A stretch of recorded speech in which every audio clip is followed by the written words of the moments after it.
So guys, some pretty important information has been released in the past day regarding Super Saiyans, which pretty much clears up a lot of misunderstandings and plot points in Dragon Ball Super, which has caused a ruckus.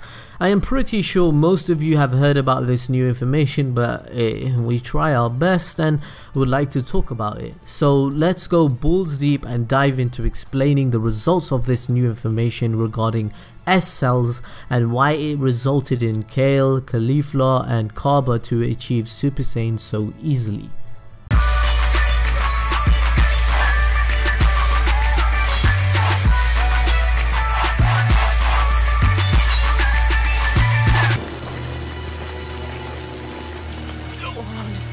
Gohan!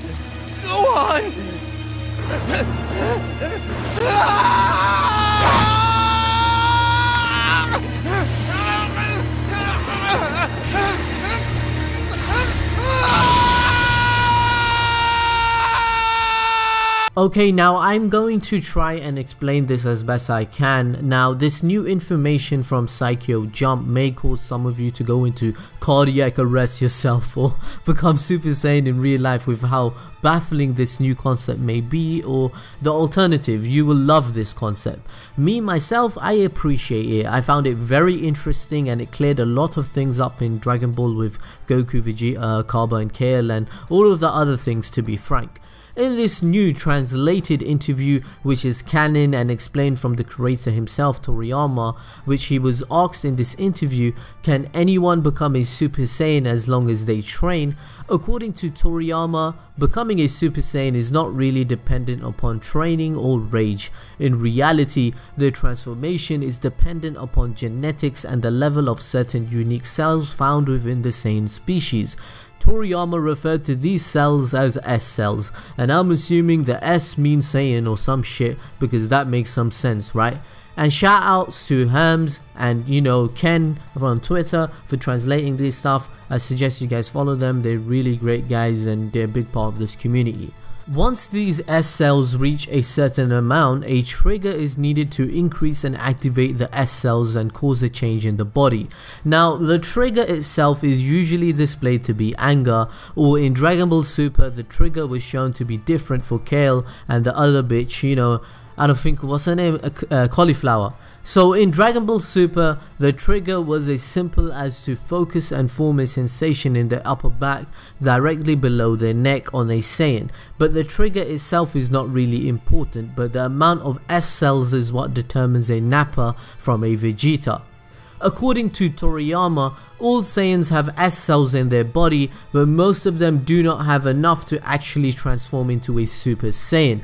Now, this makes sense and clears things up for Dragon Ball fans, because that then explains why Bardock, Goku's father for example, at the point of time that he didn't turn Super Saiyan there and then against Frieza with all the emotion and anger going through him. It also covers why Goku, Vegeta and Gohan, as well as the others, are that much more special and mind-blowing to their opponents whenever they transform, because it's something that is rare, and them knowing about it being possible because it was a legend that Vegeta described, the Super Saiyan transformation being depicted like that makes even more sense now. Now, although it may seem unfair that Saiyans are born with different levels of S cells, one could have more and another could have much less. Well, that's pretty much how life works, as no one is really born equal, right?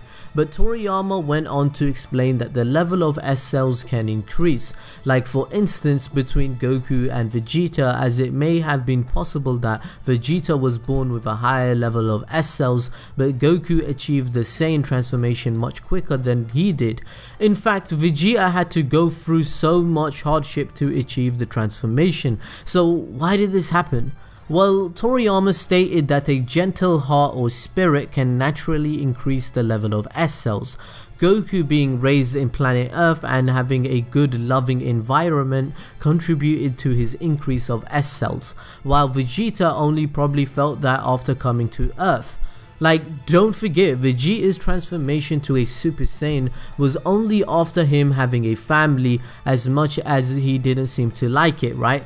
But Vegeta was slowly becoming caring while living with Bulma and Trunks. Now, even in Dragon Ball Super, Goku is still more carefree and gentle than Vegeta. This could imply why Goku has a higher level of S cells than Vegeta even now, but maybe Vegeta might get a new transformation because, to be honest, Vegeta is stayed in Earth for quite a long time now, and he is very caring of Bulma and loves Trunks, and he's getting Bula now, so something may happen, and it needs to happen because I love Vegeta, man.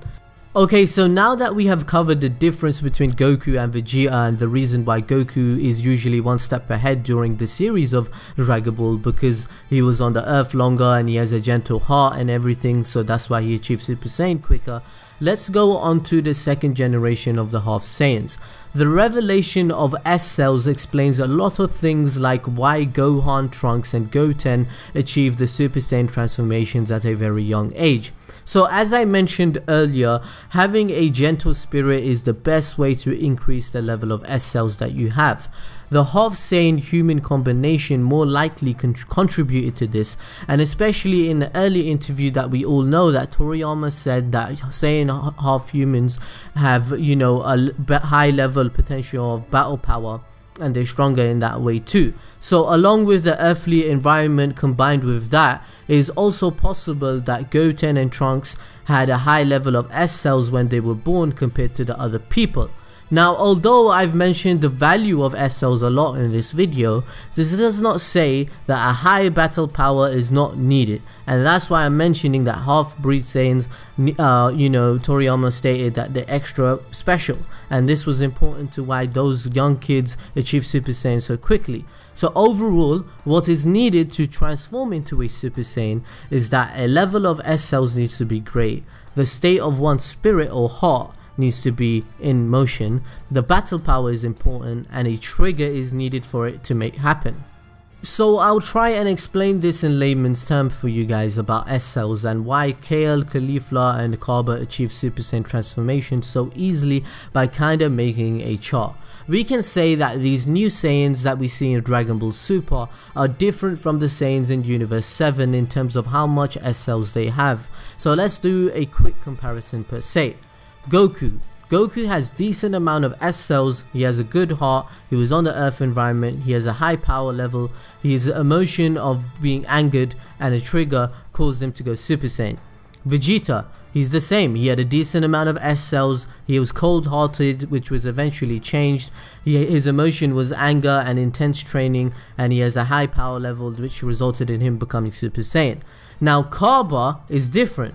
Cabba possibly has a high amount of S cells compared to Vegeta and Goku. His emotion was wanting to save someone and his state of heart is good, and he has an average power level, so his trigger, and that's how he triggered to become a Super Saiyan. So it's kind of different and it's kind of like a semi decent chart. I don't know how to explain this any better, but that's how it kind of works to become a Super Saiyan in Dragon Ball Super now. I guess we can presume the only reason Kale, Caulifla and Cabba didn't really turn Super Saiyan sooner rather than later, in which they had to meet Goku and Vegeta, was because they didn't even know the Super Saiyan transformation existed. They already had the potential and power they needed to know how to do it, that's all.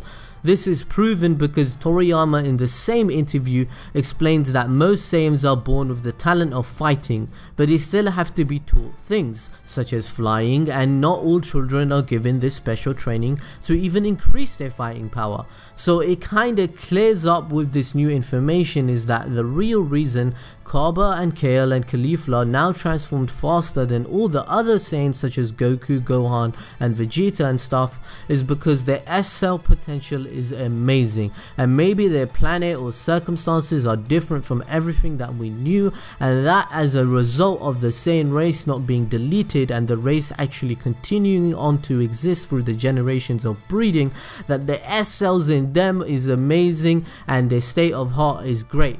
So at the end of the day, out of all of this, the real question now is how many S cells did Cell have, bruh? Nah, I'm kidding. But anyway, I'm kind of thirsty now. Let me know in the comment section below, what do you guys think about this new information? Do you think Toriyama was smoking some good kush and made a good theory, or all of this some bullshit? Just let me know what you guys think honestly. Thanks for watching as always, and we love you guys, and we see you next time.